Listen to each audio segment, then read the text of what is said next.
मित्रों, नटरंग प्रतिष्ठान और नेमी निधि की ओर से ये 19वें नेमीचंद्र जैन स्मृति व्याख्यान में आप सबका स्वागत है। नेमी जी अगर जीवित होते तो आज 104 बरस के हुए होते। आप में से ज़्यादातर लोगों को ये पता ही है कि वो हिंदी में कविता, आलोचना, रंगकर्म, संस्कृति, विज्ञान इत्यादि में गहरी दिलचस्पी और सक्रियता वाले व्यक्ति थे।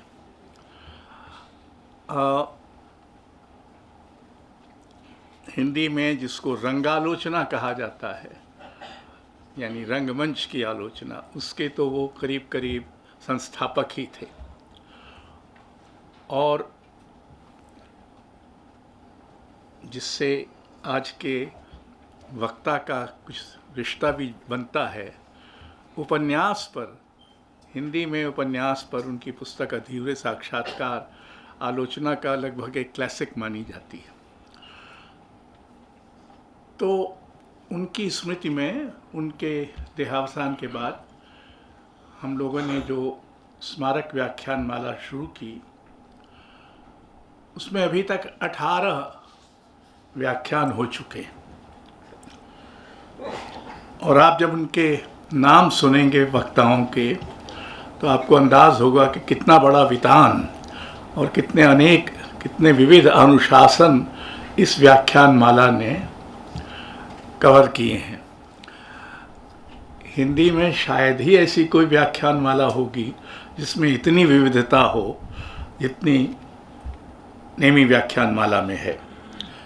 इसमें doctor Mukund Lath, doctor Krishna Kumar, Mahesh L Kunchwar, Prabhash Joshi, Govind Purushottam Deshpande, Kedarnath Singh, Dipankar Gupt, Anupam मिश्र, माधव गाडगिल, रुस्तम भरूचा, श्रमिक बंदोपाध्याय, शिव विश्वनाथन, मृणाल पांडे, रोमिला थापर, अपूर्वानंद और लीला सैमसन पहले बोल चुके। खालिद जावेद को आमंत्रित करने के 2 कारण हैं, बल्कि 3, बल्कि 4।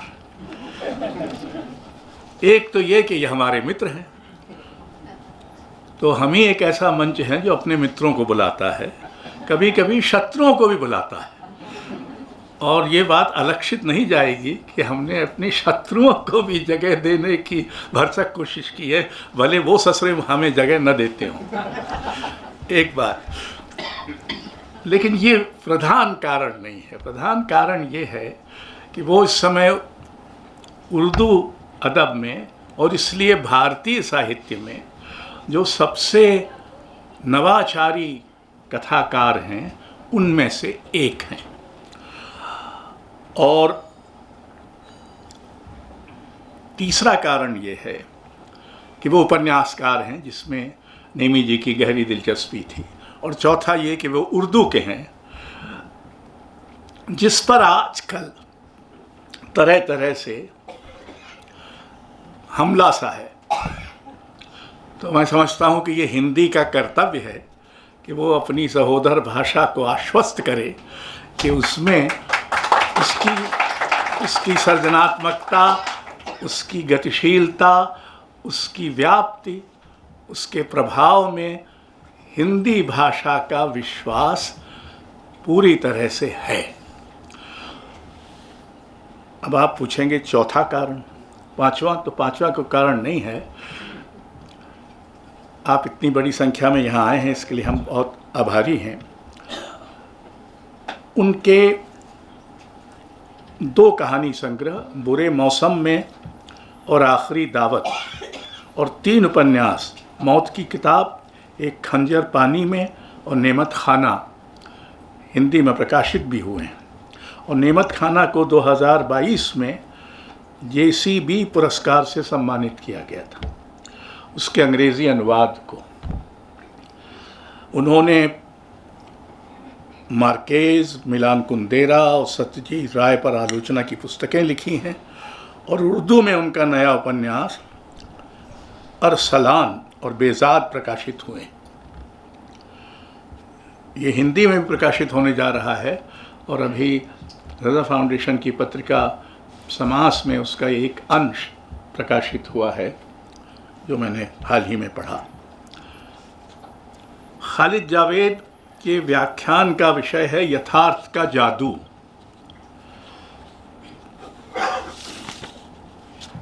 यथार्थ का जादू हमारे समय में थोड़ा थोड़ा विद्रूप भी है, यानी ऐसा भी यथार्थ है जो अट्टे पे चढ़ के बोलता है और बड़ा जादू पैदा करता है, और यथार्थ का उसमें ज़रा भी हिस्सा नहीं होता। और हम लोग बड़े मुदित मन इस जादू को, जो असल में यथार्थ का कम झूठ का ज़्यादा, सच का कम और झूठ का ज़्यादा जादू है, देखते रहते हैं। बहरहाल ये तो इसका एक व्यापक संदर्भ है।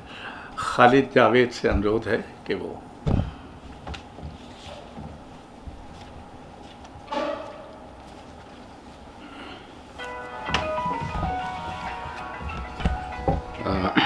बहुत शुक्रिया, और नाटरन प्रतिष्ठान का मैं दिल के गहराइयों से बहुत शुक्रिया अदा करता हूँ कि मैं इस लायक नहीं था। अभी जैसे नाम मेरे सामने आए उसके बाद तो मुझे लगा कि शायद इस डाइस के ऊपर मेरा होना शायद कोई कहना चाहिए कि न्याय नहीं होगा ये, लेकिन बहरहाल मैं एक बार फिर शुक्रिया अदा करता हूँ।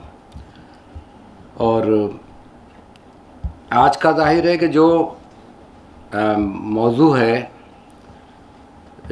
यथार्थ का जादू, मैंने देखिए कुछ थोड़े से नोट्स बना रखे थे, अभी मैं आपसे बात कर रहा था नोट्स के बारे में, उसको मैं निकाल लूँ ताकि मुझे इत्मीनान हो जाए, भले ही उनसे मैं कितना काम लूँ।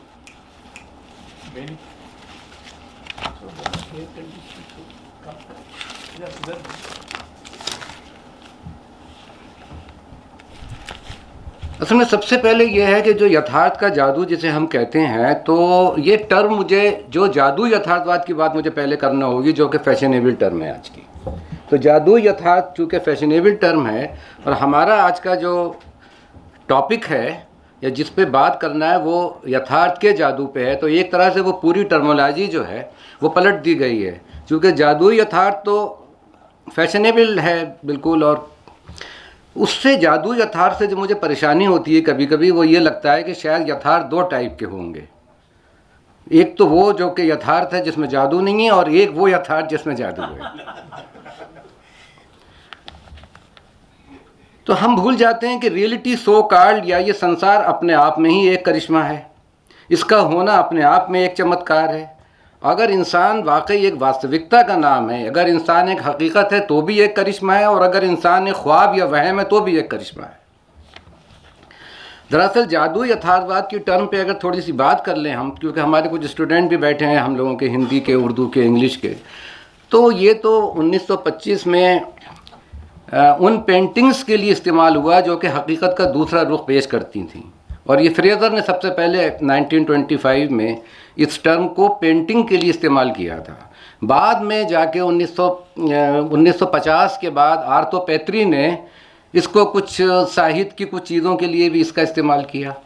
जब मार्कीज़, क्योंकि मार्कीज़ भी बहुत ज़्यादा फैशनेबल है, और ये मुझे लगता है कि लैटिन अमेरिकन राइटिंग में जो सबसे ज़्यादा, भारत में कम से कम हिंदी और उर्दू में जिसका जिक्र सबसे ज़्यादा किया जाता है वो मार्कीज़ का किया जाता है, और जाहिर है कि होना भी चाहिए। तो वहाँ मैथ्यू स्ट्रक्चर ने कहा कि साहब सीधे साधे चलने वाले वाक़यात, बिल्कुल सीधा साधा बयानिया चल रहा है, बिल्कुल सीधा साधा नैरेटिव है, और अचानक उस पर ना समझ में आने वाले वाक़यात का हमला सा हो जाता है, तो इसको हम क्या नाम दें कि जहाँ हमें कुछ समझ में नहीं आ रही है। इसलिए उन्होंने जादू यथार्थवाद का नाम दिया, लेकिन ख़ुद मार्कीज़ से बहुत नाराज़ हुए, और मार्कीज़ ने कहा कि ये तो कोई टर्म ही नहीं हुई, और जादू यथार्थवाद यानी इस टर्म से मार्कीज़ कभी उनको इत्मीनान नहीं रहा। आखिर में थक हार के उन्होंने मान लिया था कि भाई अगर तुम जादू यथार्थवाद कह रहे हो तो कहने दो, कोई ऐसी बात नहीं है। दरअसल एक चीज़ यहाँ और है, मुझे लगता है कि जब हम जादू की बात करेंगे और जब हम साहित्य में जादू की बात कर रहे हैं, हम यहाँ ये भी बात है कि हम यहाँ साहित्य में जादू की बात कर रहे हैं, जिस यथार्थ की बात कर रहे हैं वो भी साहित्य का है। तो दो चीज़ों से और भी कन्फ्यूज़न होता है। एक चीज़ तो है फैंटेसी और एक चीज़ है बरोक।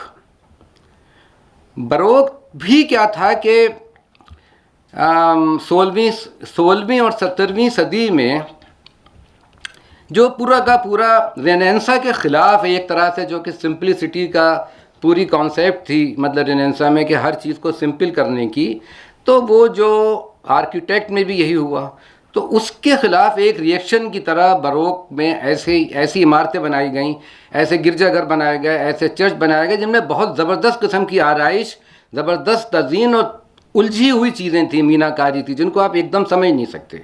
जब इसको हम लिटरेचर पे अप्लाई करते हैं तो वो ऐसा लिटरेचर आता है सामने जिसको कि पहली नज़र में समझना मुश्किल हो जाता है, क्योंकि उसमें मीनाकारी बहुत होती है, आराइश बहुत होती है और सजावट बहुत होती है। तो कुछ राइटर तो लैटिन अमेरिका में ऐसे भी थे जिनके यहाँ सिर्फ बरोक था, मैजिकलिज्म था ही नहीं, लेकिन उनको भी उसी खाते में डाल दिया गया।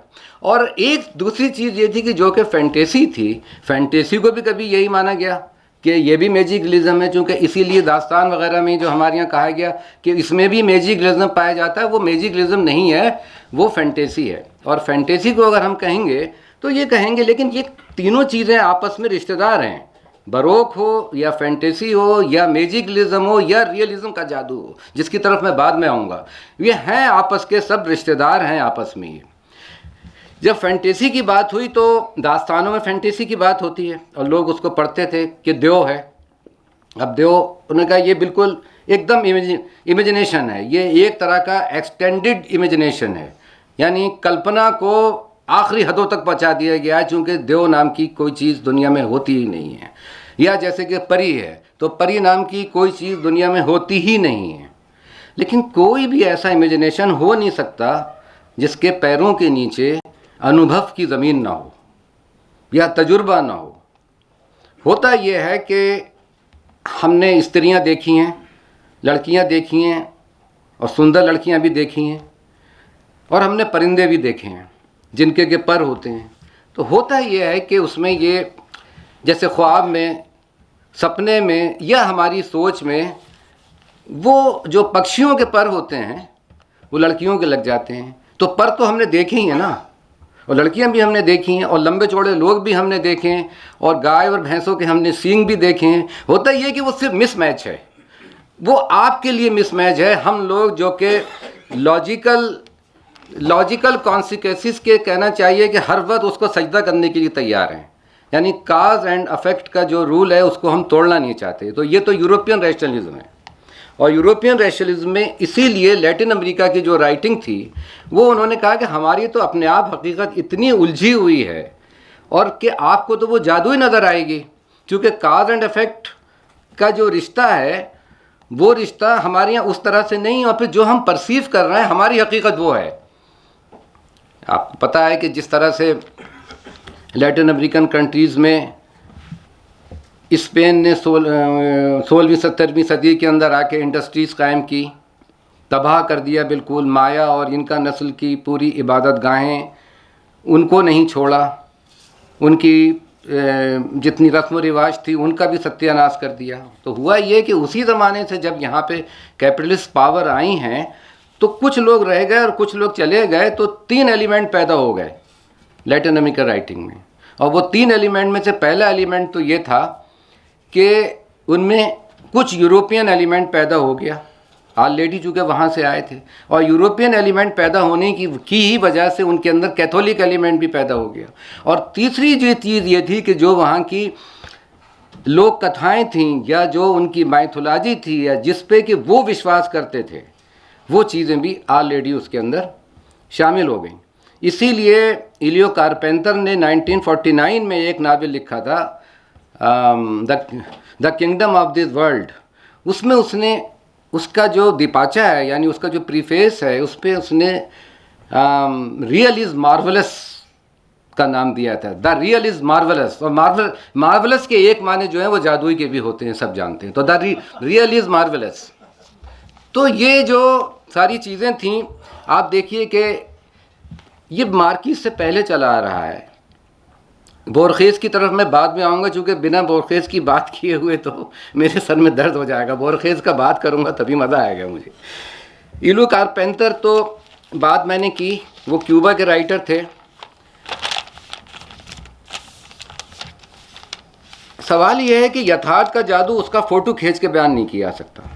हमने ये भी देखा है कि जो आत्माएं होती हैं या जो प्रेत आत्माएं होती हैं तो उनका फ़ोटो नहीं खींचा जा सकता। तो जादू का कभी फ़ोटो नहीं खींचा जा सकता। लिहाजा यथार्थ का अगर हम चित्रण ऐसे करते हैं जैसे कि हम रिपोर्टिंग करते हैं, जैसे हम अखबारी रिपोर्टिंग करते हैं, उस तरह से यथार्थ भले ही हमारे हाथ में आता हो, लेकिन वो साहित्य का यथार्थ नहीं है। और साहित्य के पास ही वो चुंबक है और वो मैग्नेट है कि जब वो अपना कलम उठाता है, सब कोई साहित्यकार कलम उठाता है, तो अपने आप यथार्थ के साथ साथ उसका जादू भी उसके साथ चुपका हुआ चला आता है। ये सिर्फ यथार्थ के पास है। ये जो यथार्थ है ये सिर्फ साहित्य का यथार्थ है। कहानी के नाम पे रिपोर्टिंग होती रहे, तालियां बजाते रहें, बरोक, फैंटेसी, मैजिकलिज्म अपने आप में कोई फ़िलासफ़ीज़ नहीं है, ये कोई आइडियाज़ नहीं है कहीं से कहीं तक। ये कहानी कहने की, स्टोरी टेलिंग की एक टेक्निक है। ये टेक्निक का नाम है। ये तीनों जो हैं वो मेरे ख्याल में टेक्निक्स हैं कि जिसके ज़रिए हम स्टोरी टेलिंग करते हैं, हम बताते हैं। ज़रा सी मार्किस की बात अगर हम कर लें कि आप देखिए कि जो उसने टेक्निक अपनाई है वो बहुत सादा है और बहुत ही पुरकार है। उसकी वजह ये है कि हम यूरोपियन नावल पढ़ते रहने के आदी थे और अपनी जो भारतीय सभ्यता में ऐसी हज़ारों चीज़ें मौजूद थीं, लोक कथाएँ मौजूद थीं जो कि यहाँ से वहाँ गई हैं, जिनकी तरफ मैं बाद में आऊँगा। उनकी तरफ हमने तवज्जो नहीं दी कभी। अब अगर हम सिर्फ काज एंड अफेक्ट की थ्योरीज़ को ले लें कि जो हर चीज़ का कारण ढूंढने लेंगे तो पहली बात तो वो वहाँ हो नहीं सकता। क्वांटम फिज़िक्स के ऊपर जो क्लासिकल फिज़िक्स के रूल हैं वो लागू नहीं होते। एटॉमिक फिज़िक्स के ऊपर जो क्लासिकल फिज़िक्स के रूल हैं वो लागू नहीं होते, वो उसके ऊपर अप्लाई नहीं करते हैं। मार्किस के यहाँ हुआ ये है कि तहरीरी बयानिया मीन्स जो कि रिटिन नरेटिव था और जो ओरल नरेटिव है उसको उसने इस तरह मिलाया बग़ैर ये बताए हुए। और कोई राइटर होता, हम लोग ऐसा तो करते, हमने सुना था, हमारी नानी कहती थी कि अब तुम एक कहानी सुन लो बीच में। तो हम क्या करते थे कि बीच में कहानी को अगर बताते थे तो ये भी बताते थे कि ये कहानी, मतलब राइटर ये भी बताता था कि ये कहानी उसकी नानी सुनाया करती थी, या वो ये भी बताता था कि रात मैंने ख्वाब देखा, और फिर जो उसने ख्वाब में देखा उसको भी वो डिफ़ाइन करता था। मार्किस ने चालाकी ये की है कि उसने ये सारी सरहदें मिटा दी। उसने बताया ही नहीं कि कहाँ उसने ख्वाब देखा, कहाँ उसके चरित्र ने कोई मतलब ख्वाब देखा, कहाँ उसके चरित्र में जो है कोई ऐसा करैक्टर है जिस करैक्टर में दरअसल उसकी नानी की या उसकी मौसी की सुनाई हुई कहानियाँ हैं। उसने खुद ही बताया है कि भाई मेरी तो पूरी की पूरी परवरिश ऐसे हुई कि हमारे घर में बचपन में वो जब भी बिजली ख़राब होती थी तो वो एक इलेक्ट्रीशियन आ जाया करता था। जब भी वो इलेक्ट्रीशियन आता था तो मेरी नानी कहती हैं कि देखो जब भी इलेक्ट्रीशियन आता है तो इसके पीछे पीछे एक सुनहरी रंग की तितली भी चली आती है। या उन्होंने कहा कि एक दिन मैंने देखा कि मेरी मौसी बैठी हुई कुछ कपड़ा बुन रही हैं। मैंने कहा मौसी ये क्या बुन रही हो? तो उन्होंने कहा बेटा मैं मरने वाली हूँ इसलिए मैं अपना कफन बुन रही हूँ। और थोड़े दिन बाद वो वाकई मर गई। सो ये जाहिर है। आप देखिए कि तन्हाई के 100 साल 100 years ऑफ सॉलिट्यूड में एक लड़की जिसका नाम रेमोदेस है वो छत पे जाती है, अपनी चादर को मतलब धोई है चादर को डोरी के ऊपर लटकाने के लिए वो जाती है। हवा बहुत तेज़ चल रही है, वो चादर को पकड़ती है कि कहीं वो हवा से उड़ ना जाए, लेकिन हवा इतनी तेज़ है कि वो चादर उड़ाई जा रही है तो वो भी चादर पकड़ी हुई है। तो होता क्या है कि वो चादर के साथ उड़ती हुई चली जाती है और लोग ये देखते हैं कि अरे लोग वो देखो रेमोदेस तो उड़ती हुई गायब हो गई, वो आसमानों में चली गई। बाद में मार्किस ने एक मतलब इंटरव्यू में कहा कि ये तो मुझे बाद में मालूम हुआ कि मोहल्ले की एक लड़की जो थी वो किसी से प्रेम करती थी तो वो भाग गई थी किसी के साथ। तो मोहल्ले वालों ने बदनामी से बचने के लिए, चूँकि बड़ी क्लोज सोसाइटी थी, तो बड़ी क्लोज सोसाइटी का मतलब ये कि मोहल्ले वालों ने एक ऐसी कहानी बुन ली इस तरह की जिस पे सबको यकीन आ गया कि हाँ भी रेमोदेस जो थी वो उड़ते उड़ते गायब हो गई। या जो जिस एक शख्स का मर्डर हुआ है और मर्डर होने के बाद 20 साल गुजरने के बाद उसकी बच्चियां जो कि तब बहुत छोटी थीं, और उन बच्चियों की शादी का मौका है, अब बेया रखाई जिसको कहते हैं, और अब भी शादी नहीं हुई है लेकिन बेया रखाई का मौका है, तो खाने की टेबल लगाई जाती है, सब लोग बैठे हैं, तो वो बाप जिसको मार दिया गया था और कुल्हाड़ी से मारा गया था, तो उसके सर पे कुल्हाड़ी का ज़ख्म है, उसी ज़ख्म को लिए और खून बहता हुआ आके वो भी टेबल पे बैठ जाता है। अब मेरे तो रूंगटे खड़े हो जाते हैं ये देख के। लेकिन मज़े की बात यह है कि ये कोई जादुई कहानियाँ नहीं है उस तरह से, ये जादू तो एक अट्रैक्शन को भी तो कहते हैं ना, दोनों तरह से आप देखिए। ये है कि ये जो लोक कथाएँ हैं उन पे इतना यकीन होना कि उनकी जो हकीकत है या उनका जो यथार्थ है, वो जो साइंसी अक़लियत पसंदी है, जो कि यूरोपियन रैशनलिज्म है, उनसे मेल नहीं खाता। लेकिन हमको क्या हक़ है ये कहने का, वो जैसे परसीव करते हैं उनको वैसे ही करने दीजिए। हम देख रहे हैं कि कबीलों में क्या हो रहा है, हम देख रहे हैं कबीलों को हमने एजुकेट बनाने के नाम पे क्या क्या नहीं किया है, सारी दुनिया ने, यहाँ भी हुआ है, और कैसे कैसे जुल्म होते हैं। तो हमें ये कहने, और वैसे तो मैजिक को अगर आप कहें तो हाफ साइंस तो होता ही है, मैजिक तो आधा साइंस है, क्योंकि हमें मालूम है कि एक आदमी का, चलिए मान लीजिए जादूगरों जैसी बात ही कर लूँ, तो एक बाल किसी का तोड़ा और वो तोड़ के फिर वो बाल कहीं रख लिया और एक चाकू निकाला और उस चाकू को कहीं ज़मीन में गाड़ दिया और एक अंडा उसके साथ गाड़ दिया। उसके बाद लोगों का विश्वास ये था कि अब इसके मुंह से खून आता रहेगा और ये आदमी जिसका नाम लेके चाकू और अंडा साथ में गाड़ा गया है वो खून आता रहेगा, मुंह से खून आते आते आते आते कोई वजह समझ में नहीं आएगी और मर जाएगा। कि मेरा कहना ये है कि जिस दिन पता चल गया कि कोई ना कोई रीज़न तो होगा, उस दिन जादू, अभी तक तो हाफ साइंस है, बाद में वो पूरी साइंस बन जाएगा। लेकिन साहित्य इसको कभी साइंस नहीं बनने देगा, क्योंकि साहित्य के पास भाषा है और भाषा के जादू की काट कोई नदी नहीं कर सकती। कहा जाता है कि अगर आप कोई नदी पार कर लें तो जादू कट जाता है, तो कितनी भी नदियां पार कर ली जाएं, लेकिन भाषा का जादू जो है उसको आप काट नहीं सकते। बुनियादी तौर पे ये भाषा ही का जादू है, ये स्टोरी कहने की टेक्निक्स हैं और इनको टेक्निक की तरह ही इस्तेमाल किया जाता है। आप देखिए कि मार्कीस के नावल में बेख्वाबी की फ़िज़ा फैल जाती है, लोग सो नहीं रहे हैं, याददाश्त चली जाती है, लोगों की याददाश्त का जाना एक वबा की तरह हो जाता है। इंसेस्ट के जुर्म में जो है वो ऐसी औलादें पैदा होती हैं कि जिनके सूअर की दुम है। इस तरह के जो वाक़यात हैं वो ऐसा नहीं है कि वो वाक़यात आपका ऐसा हो ही नहीं सकता। तो साहित्य में तो सब कुछ हो सकता है, और ख़ास तौर से चूँकि ये आज की जो मेरी बातचीत है ये फ़िक्शन पर है, मतलब रिलेटेड, तो फ़िक्शन में तो ये सब होगा। अगर फ़िक्शन में ये सब नहीं होगा तो मुझे बताइए कि फिर कहाँ होगा ये, चूँकि और कोई विधा जो है मतलब वो तो इसको देगी नहीं जगह, चूँकि हम ज़रूरत से ज़्यादा अक्लमंद हो गए हैं, ज़रूरत से ज़्यादा अक्ल के ऊपर, कि एक बहुत बड़ा संसार है, हम इस संसार के बारे में जानते ही कितना से हैं। तो निरी अक्ल के ख़िलाफ़, निरी यानी जिसको कहते हैं सिर्फ़ और सिर्फ अक्ल के सहारे और एक कोरी अक़लियत के सहारे, कोरी तर्क बुद्धिवाद, बल्कि मैं कहता हूँ बुद्धिवाद भी नहीं, तर्क बुद्धिवाद के सहारे आप हकीकत को नहीं जान सकते, और अगर जान भी जाएंगे तो पाएंगे क्या, कुछ नहीं। मुझे याद आता है एक यूनान का एक मशहूर फ़लसफ़ी था, और वो सुकराट से पहले ज़ीनू ने कुछ पैराडॉक्सिस दिए हैं जिनका मुझे यहाँ बात करना पड़ेगी अभी। लेकिन पहले मैं ये कहूँ कि उसने कहा था कि अगर अव्वल तो इस संसार की कोई हकीकत ही नहीं है, पहला पॉइंट। दूसरा पॉइंट ये था कि अगर हकीकत है तो हम उसे जान नहीं सकते, अपनी इंद्रियों के ज़रिए तो नहीं जान सकते। और तीसरा ये कि जान भी लें तो कोई फ़र्क नहीं पड़ना है। तो ये मुझे ये तीसरी वाली बात जो है वो बहुत पसंद आती है कि जान भी लें तो ज़िंदगी पे कोई भी फ़र्क नहीं पड़ना है हमको। अब देखिए कि ये मार्कीस से भी पहले एक साहब थे अस्तूरियास, उन्होंने नावल लिखा प्रेसिडेंट। उस प्रेसिडेंट की खासियत ही ये है कि पहली बार उन्होंने गोथेमाला, ये वहाँ के थे गोथेमाला की लोक कथाओं को इस नावल के अंदर भी इस्तेमाल किया है, और द मैन ऑफ मेज में भी इस्तेमाल किया है। 1933 का नावल है, लिखा गया, ट्रांसलेशन इसका जाके 1957 में हुआ, और 1967 में इसको नोबेल प्राइज़ मिला। 1967 के अंदर 100 ईयर्स ऑफ द सॉलिट्यूड लिखा जाता है। तो ये पूरा सिलसिला, और आप ये रिश्ता देखिए कि 1967 में तन्हाई के 100 साल उसने लिखा है मार्कीज़ ने, और 1967 में उसका ट्रांसलेशन हुआ है अस्तूरियास के नावल का, जिसके लिए ये कहा जाता है कि साहब जिसको हम लैटिन अमेरिकन बूम कहते थे, उस बूम का पहला पेज तो उसका नावल है।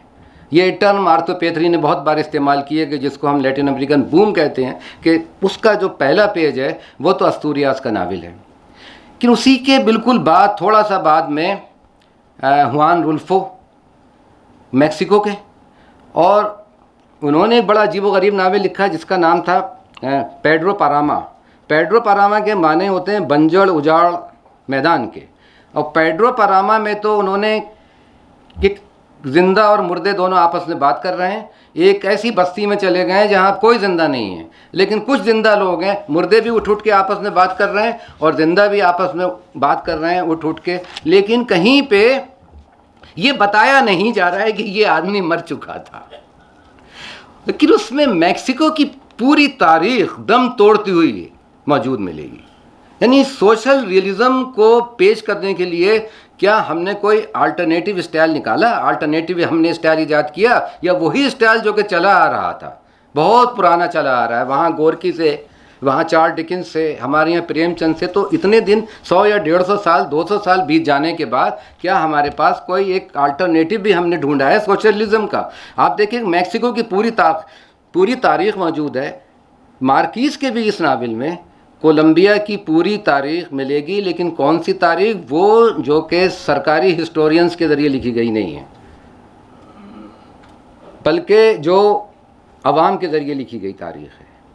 सरकारी जो मौर्रिख होते हैं उनकी लिखी हुई तारीख, उसने एक जगह लिखा है कि ये तो डाल दी जाएगी कूड़ेदान में एक दिन, लेकिन बोले गए लोग, मतलब बोली गई तारीख अवाम की तारीख, अवाम ने कैसे देखा है। दरअसल इसका एक खूबसूरत मिलाप तन्हाई के 100 साल है, जिसको हम ये कहते हैं कि वो जादुई मतलब यथार्थवाद है।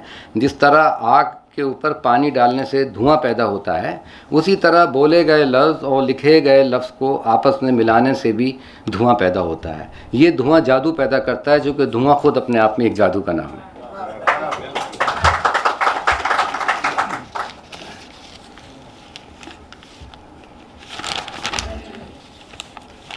अच्छा, ये भी हमको पता है कि ऐसा नहीं था कि ये सिर्फ लैटिन अमेरिका में था। लैटिन अमेरिका से तो मामला मशहूर हो गया ज़्यादा। खुद मार्कीज़ ने लिखा है कि उसके ऊपर काफ्का का कितना असर था, या फाकनर का कितना असर था। विलियम फाकनर का जो नावल है वो एस आई ले डाइंग, उसका पहला जुमला ये है कि my mother is a fish, और वहीं से लोगों को समझना मुश्किल हो जाता है कि क्या उसका तो पहला जुमला ये है कि मेरी माँ एक मछली है। तो मतलब विलियम फाकनर मौजूद हैं वहाँ पे, और ये काफ्का मौजूद हैं। ग्राहम ग्रीन से उसने ये सीखा कि ज्योग्राफी जो है वो कितनी पेचीदा हो सकती है, और उसमें कितनी पोटेंशलिटी हो सकती है, उसके कितने राज, कितने असरार हो सकते हैं। यानी जादू भूगोल में भी होता है। ग्राहम ग्रीन से उसने ये सीखा है। मास्टर एंड मार्गरेटा जो इतना ज़बरदस्त नावल था मिखाइल बुलगोफ का, उसका उसने जिक्र किया है कि इससे हमने ये सीखा। तो एक चीज़ है कि लीगेसी ऐसा नहीं है कि वो लैटिन अमेरिकन राइटिंग में मौजूद है। मुझे एक चीज़ याद आती है कि बहुत पहले, मार्कीस से बहुत पहले जेम्स जॉयस ने एक नावल लिखा जो उनका लास्ट नावल है, जिसका नाम है द फिनेगन्स वेक। और फिनेगन्स वेक के बारे में कहा यह जाता है कि उसको पूरी दुनिया में अगर 150 लोगों ने भी नहीं पढ़ा है, और पढ़ के उसको समझने वाले तो उससे भी कम होंगे, 20 या 30 ही होंगे, वो भी एक डाउट ही है। लेकिन स्टेटस सिंबल के लिए जो है वो सब ने पढ़ा है। मैंने भी पढ़ा, मेरी भी समझ में नहीं आया। अच्छा, मेरी समझ में इसलिए नहीं आया कि उसमें कोई जादूवादी वाली बात थी, बल्कि ये कि उसकी जो अंग्रेज़ी थी वो बिल्कुल उन्होंने बदल दी थी। उसमें बहुत इस्तेमाल जो था उनका, उन्होंने स्पेलिंग्स बदल दी, पन का यूज़ किया, पंक्चुएशन बदल दी, उन्होंने ग्रामर बदल दी, तो वो ठीक है। लेकिन एक चीज़ जो मैंने उसमें पढ़ी वो ये है कि भी फिनेगन साहब एक थे, मैं कह रही ये क्या हो रहा है। मैं तो चौंक पड़ा जब मैंने उसको पढ़ा, और मैंने हाल में ही पढ़ा है, अभी 1-2-3 महीने पहले पढ़ा है। एक साहब है जिनका नाम है फिनेगन्स, और वो खूब दारू वारू पीने के बाद जो होते हैं, इतनी दारू पीते हैं कि वो मर जाते हैं। अब फिनेगन्स साहब मर गए। अब उस कबीले में उनका वेक मनाया जाना है, यानी मरने के ऊपर जो जश्न होता है वो मनाया जाना है। तो उनके यार दोस्त सब बैठ के, मंडली वाले उनके आके और ढोल पीट के और खूब दारू पी के उनके चारों तरफ नाच रहे हैं और ढोल पीट रहे हैं। तो लेटे लेटे फिनेगन साहब को मरे मरे ये ख्याल आता है कि ये तो बड़ी बदअखलाक़ी की बात होगी कि मेरे लिए ये सब लोग यहाँ हाजिर हुए हैं, नाच रहे हैं, गा रहे हैं और मैं मरा पड़ा हूँ।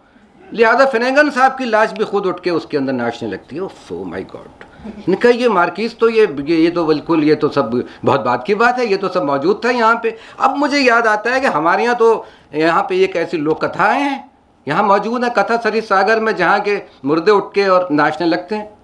और हम खुद अपने घर में, मैं अपनी दादी से सुनता आया कि भाई वो लाश थी और फिर वो खड़ी हो गई और फिर उसने कहा कि कोई बात नहीं है। तो मतलब उसके ऊपर यकीन है। तो जब ये फिनेगन्स वेक लिखा गया है और 1940 का नावल है वो, तो मार्किस तो उसके बहुत बाद में पैदा हुए हैं।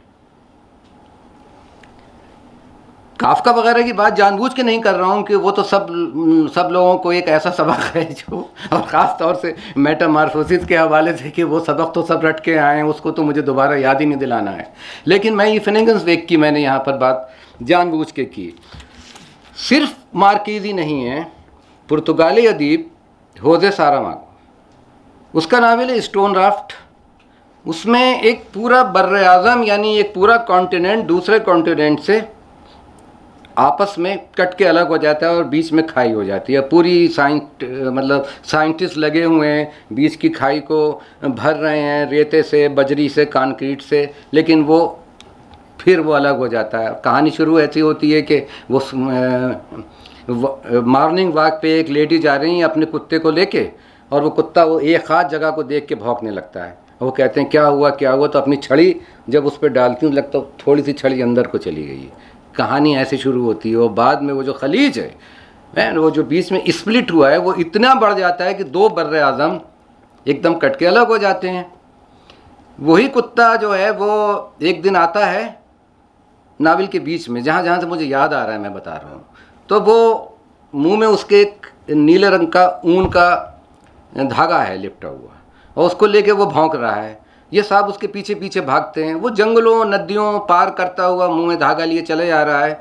आधी रात में जाके वो एक ऐसी हवेली में पहुंचता है कहीं जंगल में, जहां उसके एक दूर के कमरे में बैठी हुई एक लड़की जो है वो नीले रंग का स्वेटर बुन रही है। ये अगर जादू नहीं है तो ये जादू तो सिर्फ और सिर्फ ये यथार्थ का ही जादू है। ये कहानी कहने की टेक्निक है। यथार्थ का जादू ऐसे समझ में ही नहीं आएगा अगर हम उसका फ़ोटो खींच लें। तो फ़ोटो खींचने से तो बात बनती नहीं है। आप देखिए कि मुझे यहाँ पे बोरखेस की बात अब मुझे लगता है कि थोड़ी सी कर लें हम, क्योंकि बोरखेस के हवाले से, और वो ये कि बोरखेस वो कहने को तो लैटिन अमेरिकन हैं, वो भी अर्जेंटीना के ही राइटर थे, अर्जेंटीना के, लेकिन वो लैटिन अमेरिकन सबसे कम हैं और यूरोपियन सबसे ज़्यादा हैं। मतलब ये पहला राइटर है लैटिन अमेरिका का कहने वाला, मतलब is the least Latin American. वो अपनी पूरी तरबियत में यूरोपियन ज़्यादा हैं। काफका का उनके ऊपर असर था कि काफका से ज़्यादा उनके ऊपर ज़ीनू का असर था। और अगर हम ये देखें तो ज़ीनू को तो हम खुद जो हैं, वो जो फ़िलासफ़र है ज़ीनू को हम ये समझते हैं कि शायद काफका को भी ज़ीनू नहीं पैदा किया होगा, क्योंकि ऐसे सवालात थे ज़ीनू के पास। उसके जो 8-9 पैराडॉक्सेस हैं उन्होंने साहित्य को बहुत दिया, और स्टोरी टेलिंग कहने की बहुत ज़बरदस्त, जिसको कहते हैं कि बहुत सी टेक्निक दी हैं उसने। उसका जो कि बहुत यानी सबसे ज़्यादा मशहूर है वो एक ही पैराडॉक्स है कि एक कछुआ और एक एकिलस नाम की उसकी एक दौड़ हो रही है, और जितनी देर में वो एकिलस जो है वो उन दोनों के बीच का फासला तय करने के लिए पहले उनके बीच का आधा फासला तय करना होगा, उसके बाद फिर उसका हाफ, उसके बाद फिर उसका हाफ। मैथमेटिक्स के ज़रिए, मतलब मैथमेटिक्स ये कहती है कि साहब ये दौड़ कभी ज़िंदगी भर ख़त्म नहीं होगी। यानी अगर हम उसको मैथमेटिक्स से देखें, मैथमेटिक्स के फार्मूले, जबकि हम भी जानते हैं कि एक दिन वो पकड़ लेगा, एकिलस जो है वो कछुए से आगे निकल जाएगा, ये हम जानते हैं। लेकिन अगर इस फार्मूले पर गौर किया जाए मैथमेटिक्स के, तो ये दौड़ अनंत काल तक चलती रहेगी।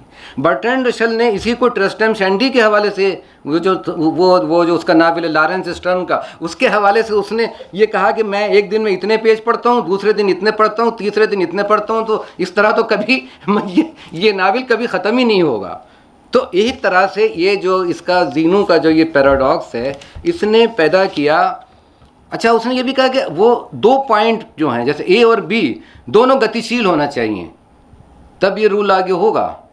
जैसे हाइजेनबर्ग की थ्योरी है, हाइजेनबर्ग की थ्योरी है, जो लोग यहाँ साइंस के लोग हैं वो मेरी बात समझेंगे, अनसर्टेनिटी की थ्योरी है कि अगर कोई भी पार्टिकल घूम रहा है तो एक साथ हम उसका मोमेंटम और एक साथ हम उसकी लोकेशन नहीं जान सकते। Simultaneously we can not know the location and the momentum. जब वो रुकेगा तभी जानेंगे। ये पंखा अगर चल रहा है तो मैं ये कहूँ चलते हुए पंखे से कि इसका ये जो एक पर है, पहले नंबर का पर इस वक्त कहाँ है, तो मेरे फरिश्ते नहीं बता सकते कि घूमते हुए पंखे का पहला पर कहाँ है। ये लोकेशन तो हम तभी जान पाएंगे जब वो रुका हुआ होगा। इसका मतलब ये हुआ कि स्टेशनरी जो ऑब्जेक्ट्स हैं उनके रूल्स कुछ और होते हैं, और जब वो गति में होते हैं, डायनेमिक रूल जो होते हैं वो कुछ और होते हैं। इसी से सारी साइंस की थ्योरीज चेंज हो जाती हैं। आइंस्टाइन पैदा हो जाता है जो कि न्यूटन की बिल्कुल एकदम अगेंस्ट हुआ बाद में, मतलब अगेंस्ट ही थी उसकी थ्योरीज जो थी वो। खैर, तो बोरखेस के यहाँ सारे के सारे पैराडॉक्सेस हैं। देखिए, मैं एक दो कहानियों का चूँकि बड़ा इंटरेस्टेड होगा। एक उसकी कहानी का नाम है executed in the science, executed science, बल्कि एग्जीक्यूटेड साइंस।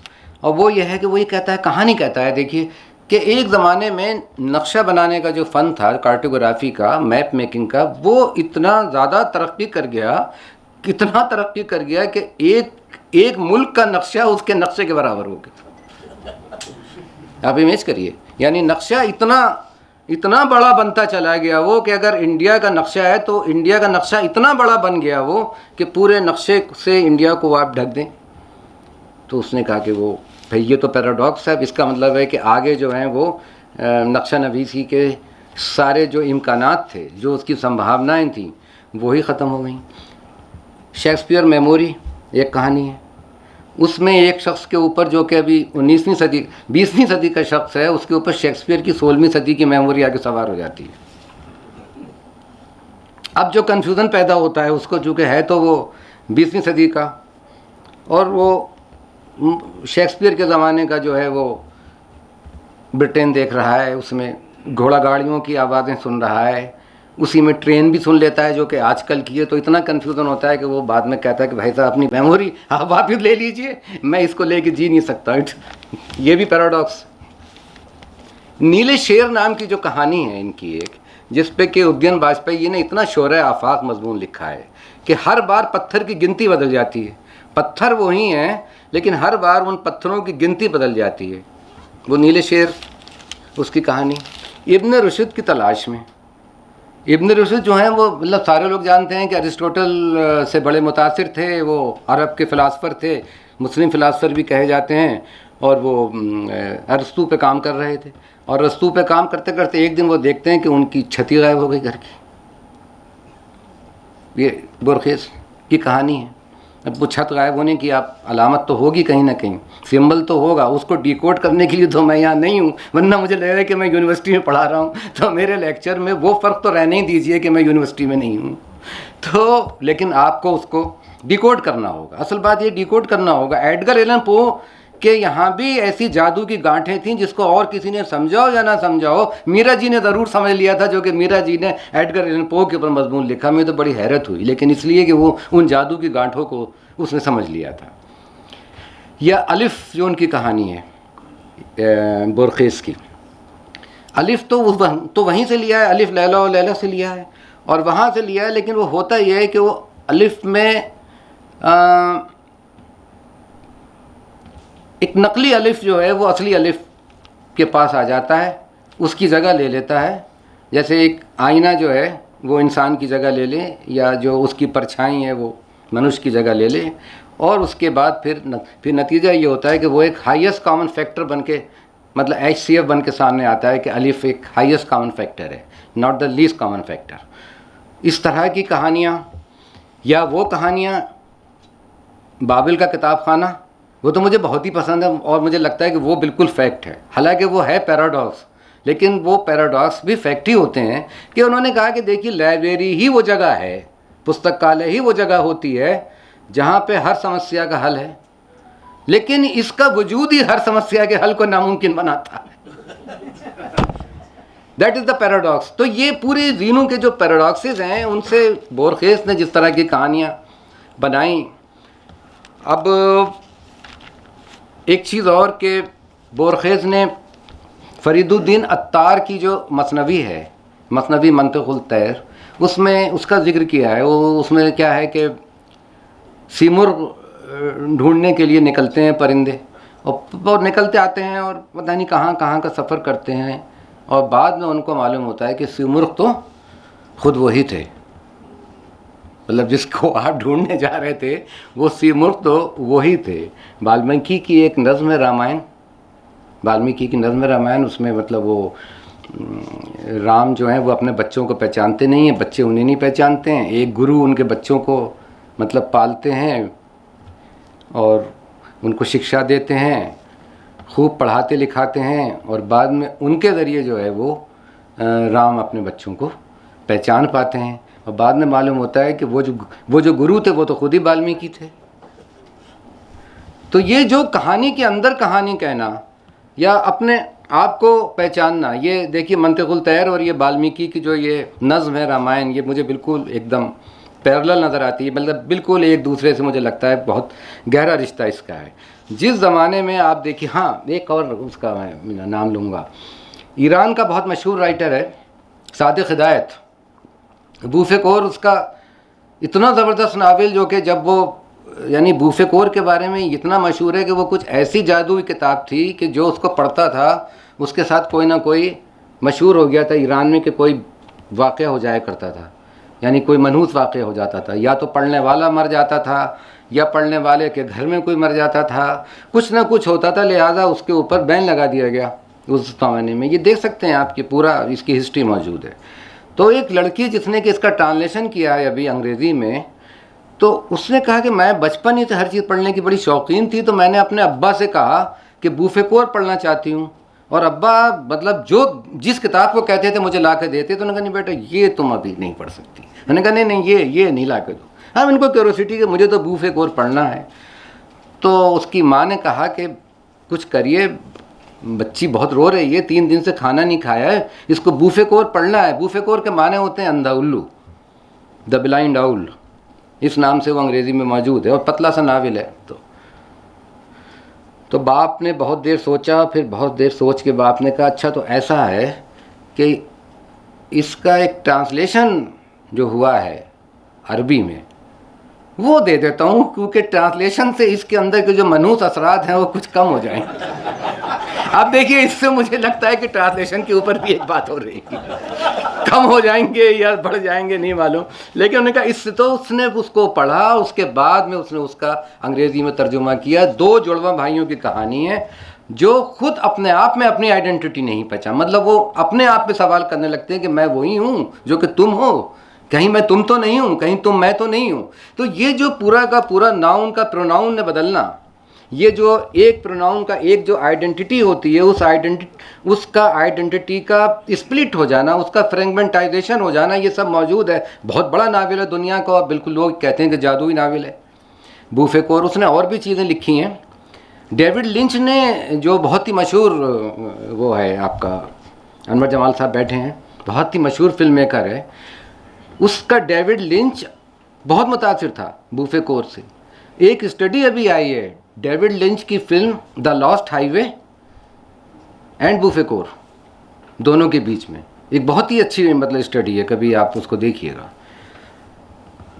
तो जिस ज़माने में यथार्थ को पाने के लिए कैमरा लिए हुए गलियों में लोग घूम रहे थे, साहित्य के लोग कैमरा लिए हुए घूम रहे थे, उस ज़माने में देखिए कि यूरोपियन रैशनलिज़म से बिल्कुल नाआशना हमारा दास्तान गो यथार्थ के जादू को अपने कलम में कैद करके आहिस्ता आहिस्ता उसे चमका रहा था। अब एक हवाला देखिए, मैं यहाँ पढ़ रहा हूँ, यह जो हवाला है यह है दास्तान तिलिस्म होशरुबा से।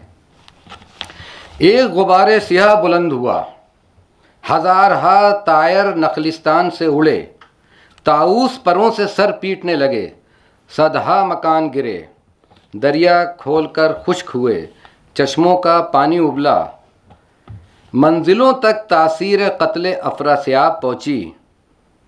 पेज 673 है, जिल्द 7 है। अब इस पर हंस लीजिए या फिर हिरोशिमा पे हंस लीजिए। बिल्कुल जो सीन है वो एटम बम के गिरने का सीन है। होता यह है कि यथार्थ का जो जादू है वो तो अल्फाजों के, मतलब अल्फाज से आपका रिश्ता कितना ज़िंदा है, अल्फाजों के ज़िंदा रिश्ते से पैदा होता है। बड़ी बड़ी तहरीकें इसीलिए मुर्दा होती गईं कि उनका रिश्ता अल्फाजों से ज़िंदा नहीं रहा या डिक्शनरी में सिमट के रह गया। अब डिक्शनरी तो लफ्ज़ों का कब्रिस्तान, पहले वहाँ जाओ, फिर उस पर फातिहा पढ़ो, ठीक है, हाथ उठाओ, फिर उसको निकाल के लाओ, फिर कहीं किसी कॉन्टेक्स्ट में इस्तेमाल करो। तो ये हुआ है। तो अगर अल्फाज से हमारा ज़िंदा रिश्ता टूटेगा तो सिंबल्स ही नहीं पैदा होंगे, और सिंबल नहीं पैदा होंगे तो नए नए मेटाफर नहीं पैदा होंगे।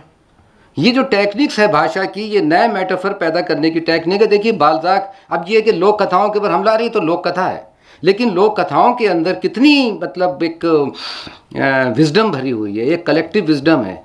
बाल्ज़ाक को नेपोलियन के बारे में कहानी लिखना थी, तो बाल्ज़ाक ने नेपोलियन के बारे में 4 लोक कथाएं लिखी, यानी वो लिखी तो बाल्ज़ाक ने, लेकिन उसका रूप उसने लोक कथा का दे दिया। एक लोक कथा का मैं हवाला देता हूँ आपको, उसका नाम है टनल।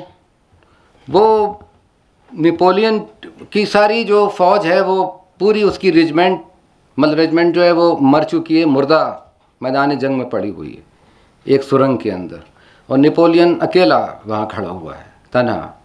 नेपोलियन ये सब देखता है और ज़ोर से अपना पैर पटकता है और ये कहता है कि उठो उठो उठो उठो, मार्च करो। और वो सारी मुर्दा रेजिमेंट जो है वो उठ के मार्च करने लगती है, बाकायदा मार्च करने लगती है, और वो पुल पार करती है। ये लोक कथा बाल्ज़ाक की। इसके ऊपर कुरोसावा ने बहुत अच्छी फिल्म बनाई। इस पे कुरोसावा ने इसी नाम से, टनल नाम से, शॉर्ट फिल्म बनाई। मैं ज़रा सा आपको ये टेक्निक की जो बार बार कह रहा हूँ, भाषा वाली, उसको लेके असल में मेरी ही किताब है एक, जो मैंने मार्कीज़ पे लिखी है। तो मैं इसमें से कुछ आपको सुनाना चाहता हूँ, जो इसको, ये जो भाषा का जो जादू है, जो कि साहित्य के यथार्थ का जादू है। भाषा के जादू से हम साहित्य के यथार्थ के जादू तक पहुँचते हैं। वरना यथार्थ मतलब ठीक है, ये जो डाइस है, ये डाइस मेरे लिए भी डाइस है, आपके लिए भी डाइस है, लेकिन हो सकता है कि ये मुझे डाइस ना देख के ये मुझे दरख्त नज़र आए, चूँकि लकड़ी से बना है। तो ये तो बहुत सी चीज़ें हैं। तो ये मैं ज़रा सा एक, देखिए ये मैं सुन के सुनाता हूँ ज़रा सा, कि जैसे इसको मैंने, इसका तर्जुमा भी मैंने ही किया है, ये तो शायद ये ठीक नहीं होगा तर्जुमा, लेकिन बहरहाल बर्दाश्त करिएगा। कि जैसे हौज़े आर्कियोदेव ने सोने के कमरे का दरवाज़ा बंद किया, सारा घर गोली की आवाज़ से गूंज उठा। खून की एक धार दरवाजे के नीचे से निकली, सहन पार किया, सड़क पर आ गई और ऊंचे नीचे चबूतरों पर सीधी चलती गई। सीढ़ियाँ उतरी, मुंडेरें चढ़ी, तुर्कों वाली गली से होते हुए पहले दाएं मुड़ी और फिर बाएं। बोइंदिया घर के आगे सीधा जाविया बनाया, बंद दरवाजे के नीचे से अंदर दाखिल हुई। कालीन गंदा ना हो इसलिए दीवारों के साथ चलते चलते मेहमानों की बैठक पार की, दूसरी बैठक में गई। खाने की मेज़ से बचने के लिए चौड़ा घुमाव लिया, बगोनिया के बरामदे से गुजरी और प्लेडेंदा हौज़े को हिसाब का सबक पढ़ाती अमारांता की कुर्सी के नीचे से बग़ैर नज़र आए आगे बढ़ी और भंडार से होती हुई रसोई में जाकर निकली, जहां उर्सुला रोटी बनाने के लिए 36 अंडे तोड़ रही थी। हाय मेरी माँ, अरसलान चिल्लाई। उसने खून की धार का उल्टी सिमत में पीछा किया। उसके सोर्स यानी माखिज की तलाश में वो भंडारा पार करके बगोनिया के बरामदे से गुजरी, जहां औलियातो हौज़े 3 दूनी 6 और 3 तियां 9 रट रहा था, और खाने के कमरे और बैठकों से होती हुई सीधी सड़क पर आ गई और फिर पहले दाएं और फिर बाएं मुड़कर तुर्कों की गली तक पहुंच गई, इस बात से बेखबर कि वो नानबाई का एप्रन और घरेलू चप्पलें ही पहने हुए घर से बाहर आ गई थी। और चौक पर निकलकर वो ऐसे मकान के दरवाजे के अंदर घुसी जिसमें वो पहले कभी ना आई थी, और उसने सोने के कमरे का दरवाज़ा धकेल कर खोला, जहाँ पर एक जले हुए बारूद की बू से उसका दम घुट गया और उसने हौज़े अर्कदेव को अपने उतारे हुए मोज़ों के ऊपर मुंह के बल ज़मीन पर पड़ा पाया और खून की धार का असल और बुनियादी नुक्ता देखा जो अब दाएं कान से बहना बंद हो गई थी। यूं जाता है और फिर मतलब ये सिर्फ टेक्निक है, लेकिन अगर इसको ऐसे कह दिया जाता है कि वो खूनी असर है कि माँ का दिल घबरा गया क्योंकि वहाँ उसका बाप उसका बेटा जो है वो उसने खुदकुशी कर ली है तो माँ को कुछ टेलीपैथी सी हो रही है। तो ये तो सब यूरोपियन नावल में ये यथार्थ का जादू है कि उसने खून की कशिश को या दिल के घबराने को इस तरह पेश किया और इस तरह एक विजुअल भी हमारे सामने आ गया। या जब वो भूलने की सबको बीमारी होती है तो वो क्या तरकीब करते हैं, मैंने उसका ट्रांसलेशन थोड़ा सा किया था कि कलम दवात लेकर हर शय पर उसका नाम लिख दिया गया। मेज़, कुर्सी, घड़ी, दरवाज़ा, दीवार, पलंग, भगोड़ा, बाड़े में गए जानवरों और पौधों पर भी निशान लगाए गए। बकरी, सुअर, मुर्गी, केला। आहिस्ता आहिस्ता भूलने के वसी मुमकिनात पर गौर करते हुए वो इस नतीजे पर भी पहुँचे कि एक दिन ऐसा आ सकता है जब चीज़ों को उसके नाम से तो पहचाना जा सकता है, लेकिन उनका इस्तेमाल कैसे किया जाए। तब वो और भी ज़्यादा एनालिसिस करने लगे। गाय के गले में लटकाया हुआ नाम का पट्टा इसका मिसाली नमूना था। ये गाय है, ये गाय है, इसे सुबह हर रोज़ दूना चाहिए ताकि ये दूध दे सके और दूध को उबालना चाहिए ताकि इसे काफ़ी में मिलाया जा सके और दूध वाली काफ़ी बनाई जा सके।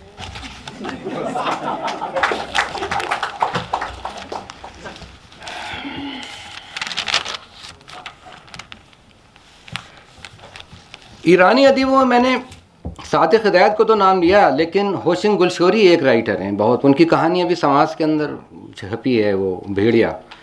और या ये कि ग़ुलाम हुसैन सादी की कहानी एक गाय जिस पे फिल्म भी बनी। इनमें सब में जो आप देखेंगे कि यथार्थ का जादू।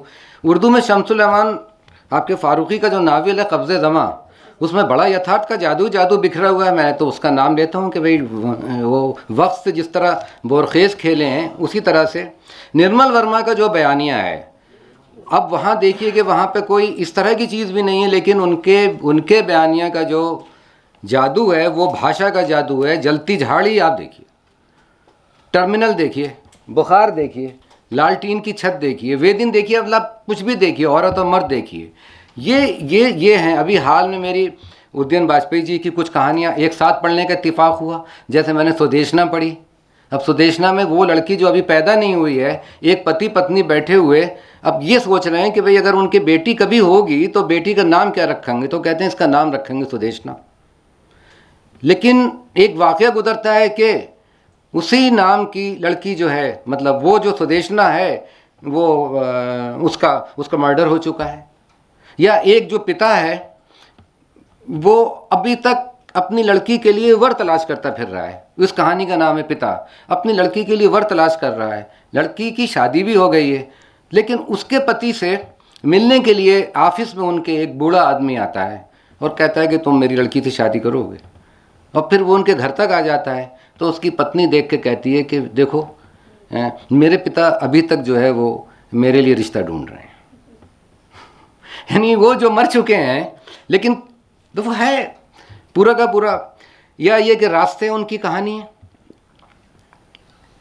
कि लाइब्रेरी में जाता है एक आदमी, लाइब्रेरी में जाता है, एक कार्ड मिलता है, यहाँ पे ज़मीन में पड़ा हुआ लाइब्रेरी का कार्ड था, उसके पीछे एक नक्शा बना होता है। ये उस नक्शे के चक्कर में पड़ जाते हैं कि देखें ये नक्शा कुछ बना हुआ है, कुछ सड़कें हैं और वो है। तो वो उन सड़कों के ऊपर नक्शा देख देख के चलने लगते हैं और चलते चलते वो जाते हैं तो वो उनका अपना ही कमरा निकलता है। तो ये जो चमत्कार है, जो तस्वीर का जो ये दूसरा रुख है, यही हकीकत का जादू है। ये भाषा की जो परछाइयों और रोशनियों का एक खेल है। मुझे याद आता है मशहूर जापानी अदीब है अकुतोगावा, रोशोमन वाला, जिसके ऊपर फिल्म बनी थी रोशोमन। तो उसने कहा कि सारी दुनिया के ऊपर ज़बान छाई हुई है, भाषा जो है वो सारे संसार पे भाषा छाई हुई है। उसने कहा दो टाइप की भाषा होती है, एक वो भाषा जो कि सितारों की गर्दिश से बनती है ऊपर और सारे ब्रह्मांड को मुतासिर करती है, और वो दूसरी भाषा जो कि इंसानों की भाषा होती है और वो मनुष्य के हृदय को मुतासिर करती है। जब ये दोनों भाषाएं एक साथ मिल जाती हैं तो मुझे लगता है कि बेज़बानी पैदा होती है। यानी और ये जो बेज़बानी होती है ये मुझे जो है वो विटगेनस्टाइन की पिक्चर थ्योरी जो है पूरी, यानी ज़बान जो कह नहीं सकती उसको डिस्प्ले कर देगी। कोई ज़रूरी नहीं कि हर बात मुंह से कही जाए, इतना वैसे भी हम लोग इतना बोलते हैं। जब से मोबाइल फ़ोन आया तब से घंटों मतलब बात करते रहते हैं, बात ही करते रहते हैं और क्या करते हैं। तो कोई ज़रूरी नहीं है, भाषा जो कह नहीं पाती उसको डिस्प्ले कर देती है।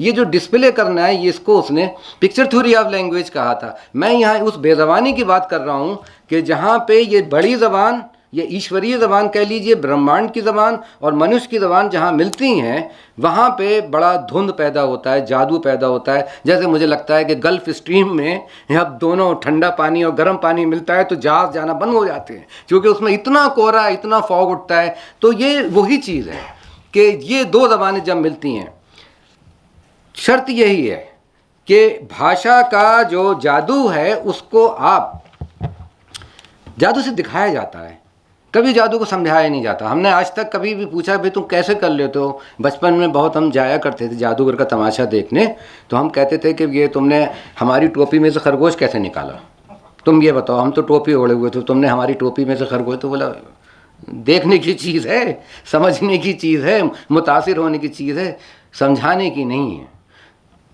तो यथार्थ का जो जादू है उसको समझाने का मतलब तो फिर वही हो गया, वो तो काज एंड इफेक्ट हो गया। इसीलिए देखिए हुआ क्या है कि मुझे लगता है कि ऐसा नहीं है, थोड़ा बहुत जादू जो था वो सुररियलिज्म में भी था, इंटरनल मोनोलॉग में भी था, आपके फ्री एसोसिएशन ऑफ थॉट में भी था, इनमें भी सब में था। मगर हुआ ये कि इन सब चीज़ों को साइकोलॉजी वाले ले उड़े अदब से हट के। जैसे ही अदब के अंदर दूसरी विधानों का ज़रूरत से ज़्यादा दखल पैदा होता है, उसका सबसे बड़ा नुकसान साहित्य को ही होता है। उसको साइकोलॉजी वाले ले उड़े। विलियम जेम्स ने स्ट्रीम ऑफ कॉन्शियसनेस की थ्योरी दी और उसके बाद में मालूम हुआ अच्छा तो इसलिए होता है, अच्छा तो ये यूँ है यूँ है। तो अब क्या होता है, हमें तो साहित्य में अपने आप को दरियाफ्त करना होता है। मनुष्य सिर्फ साहित्य में ही अपने आप को दरियाफ्त कर सकता है, डिस्कवर कर सकता है, हिस्ट्री में तो कर नहीं सकता, क्योंकि हिस्ट्री में तो मनुष्य नाम की परछाई तक नहीं है। वाक़यात के बोझ के नीचे मनुष्य की परछाई भी नज़र नहीं आती है हिस्ट्री में। और साइकोलॉजी हर चीज़ की एनालिसिस करके आपके सामने बता देता है, सारा जादू ख़त्म हो जाता है आपका। अरे ये तो एबनॉर्मलिटी है, ये आदमी तो एबनॉर्मल है, इसको तो न्यूरोसिस है, इसको तो ओबीसी है, इसको तो शिज़ोफ्रेनिया है, इसको तो इल्यूजन होते हैं। सवाल ये कि इल्यूजन क्या है? हमको तो साहित्य तो इल्यूजन को भी, धोखे को भी, भ्रम को भी सीने से लगाएगा। अद्वैतवाद में विशिष्ट अद्वैतवाद जो है वो मुझे बहुत पसंद है, रामानुजाचार्य का। वैसे तो शंकराचार्य वाला तो है ही, लेकिन वो थोड़ा सा बहुत ज़्यादा सूफियों ने ले लिया उसको वैदतुल वजूद करके। लेकिन जो विशिष्ट अद्वैतवाद है उसकी जो पूरी मीमांसा है वो मुझे इतनी दिलचस्प लगती है लिटरेचर को समझने के लिए कि मेरे सामने मैं तो उसको अरिस्टोटल से भी ज़्यादा अहमियत दूंगा। वही कहते हैं कि साहब ये जो धोखा होता है, ये जो इल्यूजन होता है, ये उन्होंने सब एक बहुत पुरानी मिसाल चली आ रही है भारतीय दर्शन में, सांप और रस्सी वाली, जिसको लेके बड़े नावल भी लिखे गए हैं। तो रोप एंड स्नेक, तो बोले ये जो रस्सी पड़ी हुई है और आप इसको सांप समझते हैं तो ये भ्रम है, ये माया है, ये धोखा है। मतलब माया को कहीं पे इग्नोरेंस भी कहा गया है ना। तो ये इसलिए होता है कि दृष्टि दोष है या रोशनी कम है या प्रकाश की कमी है, तो या आप घबराहट में उठे हैं तो उसकी वजह से आप रस्सी को सांप समझ लेते हैं। लेकिन जैसे ही आप तेज़ बल्ब मतलब रोशन करते हैं वैसे ही आपको पता चल जाता है कि साहब ये तो सांप तो नहीं है, ये तो रस्सी थी, और आप इत्मीनान से बैठ जाते हैं। कहते हैं होता क्यों है मगर ये, वो बड़ी दिलचस्प है। उन्होंने कहा कि असल में रस्सी में ये जब भी इल्यूजन होता है तो इल्यूजन में ये होता है कि रस्सी में सांप के गौड़ गुड़ आकर आरोपित हो जाते हैं। The secondary qualities of the snake are imposed on the rope. Secondary qualities हैं उसकी ये, यानी अब वो क्या सेकेंडरी क्वालिटीज़ हैं, कुछ लंबा सी कोई चीज़ होना, कुछ पतली सी, कुछ गिजगिजी, कुछ लिजलीजी सी कोई चीज़ होना। मतलब उन्होंने कहा ये सांप नहीं है, क्योंकि सांप कुछ और है। वो उसकी कॉन्शियसनेस होगी, वो उसकी चेतना होगी, वो उसका वजूद होगा, वो उसका अस्तित्व होगा, वो उसका एग्जिस्टेंस होगा, वो एग्जिस्टेंस उसमें से गायब है। तो इसलिए लेकिन साहित्य तो इल्यूजन की कहानी भी लिखेगा ना। आपको तो ठीक है, ज्ञान मिल गया, आपको परम ज्ञान मिल गया, मगर साहित्य में तो परम ज्ञान नाम की कोई चीज़ नहीं होगी। हम तो उस एक क्षण को जब सांप ही समझ के मेरा दिल धड़का था भय के मारे, या मेरा जर्द पीला, मतलब मेरा चेहरा पीला हो गया था, या मेरे मुंह से चीख निकली थी, ये एक क्षण साहित्य का पूरा इतिहास बन जाएगा। ये एक क्षण नहीं, ये पूरा समय होगा, क्योंकि इंसान है यहाँ। जो जब इंसान बेदखल कर दिया जाएगा साहित्य में से, तब परम ज्ञान की बात होगी। कितना अच्छा वो निर्मल की मुझे बात याद आती है। निर्मल मेरे सबसे प्रिय लेखक हैं, वो बात बनती नहीं है उनके बिना कुछ भी कहे हुए, कि कहा था ना कि ये जो वो वाल्टर बेंजामिन ने एक जगह कहा कि ये यथार्थ का जो वो होता है रहस्य, उसको ढूंढने की कोशिश करना चाहिए। तो निर्मल कहते हैं मगर ये जो यथार्थ का रहस्य होता है ये बहुत ही चिढ़ाने वाला होता है, और वो चिढ़ाने वाला इसलिए होता है कि ये सत्य पे से पर्दा नहीं उठाता है और उस भेद को नष्ट नहीं करता है, या पर्दा उठा के भी वो जो भेद है उसे नष्ट नहीं करता है, क्योंकि यही सृजन साहित्य का सृजन है, या यही सृजन का की खूबी है, खूबसूरती है, यही सृजन का सौंदर्य है, क्योंकि ये एक खास टाइप का साक्षात वो है, अनुभव है। उन्होंने आगे जो उनका जुमला है जो मुझे याद, शायद यही जुमला है कि एक बहुत चमकीला धरातल है जहाँ पे यथार्थ और अयथार्थ, जहाँ पे हकीकत और धोखा, और सपना और वास्तविकता, और आत्मज्ञान और आत्मछलना, दोनों एक साथ हैं, दोनों एक साथ हैं। क्योंकि हम मनुष्य हैं, तो मनुष्य होना मतलब, अगर ठीक सीधी सी बात है कि अदब का मतलब, साहित्य का मतलब, तो हम तो मनुष्य की खारी बात करेंगे। तो परम ज्ञान से हमारा मामला अगर होगा तो कान में अपने वो रखेंगे कलम और कहीं निकल जाएंगे कि भाई अब तो परम ज्ञान मिल गया हमको, या ये दुनिया जिस दिन परफेक्ट हो गई उस दिन हमें कोई लिखने की ज़रूरत ही नहीं। लिखा ही इसीलिए जा रहा है कि दुनिया इम्परफेक्ट है, दुनिया जो है वो इनकम्प्लीट है, अपूर्ण है, तो हमें कुछ बेचैनी महसूस होती है, इसलिए लिखते हैं। तो हमें तो वो भी देखना पड़ेगा कि पागल खाने में बंद जो लोग हैं उनका यथार्थ क्या है, या जो नाइटमेयर से जागते हैं लोग और पूरा बदन उनका पसीने में तर होता है, उनका यथार्थ क्या है, मरते हुए आदमी का यथार्थ क्या है, नींद में चलते हुए लोगों का यथार्थ क्या है, काज एंड इफेक्ट्स पे रहने वाले, वो साइंस तो कहते हैं अपनी आंखों पे लेंस लगाओ, उसने चश्मा लगा दिया। साइकोलॉजी वाले तो नारा लगा देंगे उठा के कि भाई इनका इलाज कराओ, ये कोई इल्यूजन वगैरह कोई चीज़ नहीं होती है। लेकिन साहित्य तो उनको भी लिखेगा ना जिनको आपने बेदखल कर दिया है, क्योंकि वो धोखे भी इंसानों के ही हो रहे हैं, वो इल्यूजन भी मनुष्यों को हो रहे हैं। तो मनुष्य के दुख तकलीफ, उसकी मोहब्बत, उसकी घृणा, उसका क्रोध, साहित्य सबको अपने अंदर जगह देगा। साहित्य का यथार्थ तो सबको जगह देगा। आप ये नहीं कह सकते कि ये तो बीमार आदमी था तो ये तो बिल्कुल धोखा इसको होता था। ये स्टोरी टेलिंग तो है ही अपने आप में। मुझे एक बात याद आती है बार बार के ओडोर्नो ने कहा था कि ज़िंदगी को आर्ट बनाइए, मतलब आर्ट मतलब ज़िंदगी को आर्ट से सीखना चाहिए।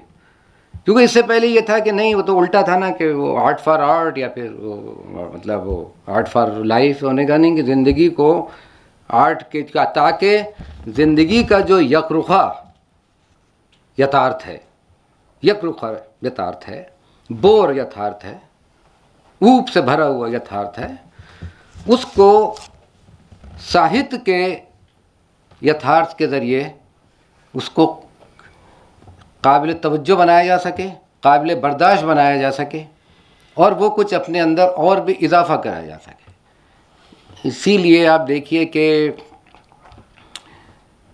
ये सिर्फ साहित्य में मिलेगा यथार्थ। यथार्थ का जादू कहाँ मिलेगा? सतार्थ में मिलेगा आपको, साइंस की किताबों में, फिज़िक्स में और मैथमेटिक्स में, और आपको अखबारों में तो बहुत ही यथार्थ है, इतना यथार्थ है कि जिसकी याद नहीं, उसके ऊपर भी सवाल किया जा सकता है। मलारमे ने कहा था एक जगह कि संसार का अस्तित्व असल में पुस्तक के लिए है। अजीब व गरीब बात है, लेकिन आप जरा समझ लो, साहित्य मतलब उन्होंने कहा कि संसार तो मतलब संसार का अस्तित्व भी इसीलिए है, वो तो उसमें मीनिंग ही इसलिए पैदा होते हैं किस साहित्य की पुस्तक वहाँ पे कहीं होती है। और ये पूरा का पूरा जो जादू, पूरा का पूरा जादू चला आ रहा है। ये देखिए, ये जो टेक्निक है, ये मार्कीज से अपनी कहानियाँ लिखवाती है। ईवा अपनी बिल्ली में रहती है, और बहुत बड़े, ये जादू जो है इसमें सेंस ऑफ ह्यूमर भी बहुत है, क्योंकि वो जो यूरोपियन वाला जो मामला था उसमें वो इतना उबाऊ हो गया था और इतना ओवर सीरियस हो गया था कि वो उसका कोई जादू ही उसके अंदर से ख़त्म हो गया। जादू मतलब सबसे बड़ा जादू तो हंसना हंसाना है। मुझे लगता है कि हम हंसते हैं, ये बहुत बड़ा जादू है। ये हम हंसते क्यों हैं, ये भी बहुत बड़ा जादू है। तो ये एक चीज़ है। और ये देखिए कि पुष्किन और गोगोल के ज़माने से ये सिलसिला चला आ रहा है, जो होते होते मतलब उनके यहाँ उन्होंने बहुत ऐसी कहानियाँ लिखी हैं कि आदमी भेड़िया है या भेड़िया आदमी है। पूरा एक कहानी का मजमुआ मेरे पास है, रहस्यनामा नाम से। वो रहस्यनामा जो है उसमें पुष्किन की भी कहानियाँ हैं, गोगोल की भी कहानियाँ हैं। जोन्स फाउस्ट जो बहुत मशहूर जादूगर था, उसकी जो बायोग्राफी है वहाँ से लेके और फाउस्ट आपके क्रिस्टोफर मार्ले से होता हुआ गेटे तक चला आया। तो वो इसलिए ज़िंदगी को आर्ट की नकल करनी चाहिए। ये कहना है कि आर्ट को ज़िंदगी की नकल करना चाहिए, ये बड़ी एक यकरुखी सी बात है। और बात यह है कि ज़िंदगी को एक्चुअली आर्ट की नकल करना चाहिए, क्योंकि दुनिया का जो वजूद है वही एक्चुअली आर्ट के लिए है। मेरा ख्याल है कि वक्त काफ़ी हो गया है। मैं यहाँ पे ये दोनों, ये जो इल्यूजन है या जो ये वास्तविकता है, इसके ऊपर मुझे एक गालिब का एक शेर इसलिए याद आ गया कि आप बैठे हुए हैं सर, तो मुझे गालिब पे ही ख़त्म करना होगी बात कि था ख्वाब में ख्याल को तुझसे मामला, था ख्वाब में ख्याल को तुझसे मामला, जब आँख खुल गई ना ज़िया था ना सूद था। और दूसरा एक ये कि है गैब गैब जिसको समझते हैं हम शहूद, हैं ख्वाब में हनूज़ जो जागे हैं ख्वाब में। समा खराशी के लिए माफ़ी।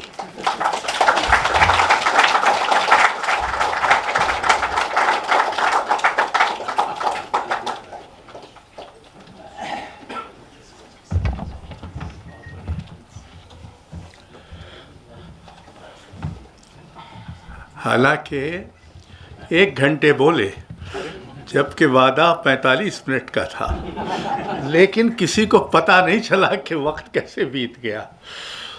तो जाहिर है कि हालांकि वो अध्यापक हैं और दर्शन शास्त्र के छात्र भी हैं तो किस्सा गो, तो उन्होंने अपने व्याख्यान को एक तरह से किस्से, तरह तरह के प्रसंगों से किस्से उठाते हुए अपनी बात कही, जो कि बखान की शैली का भी एक अच्छा इस्तेमाल है। और हम उनके बड़े आभारी हैं कि उन्होंने इस विषय को जितना मरोड़ा जा सकता था उतना मरोड़ा, और उससे कुछ रस निकला, कुछ ज्ञान भी निकला, और कुछ और नहीं तो आनंद ही निकला। और आप सबके भी बहुत आभारी हैं कि आप यहाँ आए और आपने धीरज से खालिद जावेद की बातें सुनी। बहुत बहुत धन्यवाद।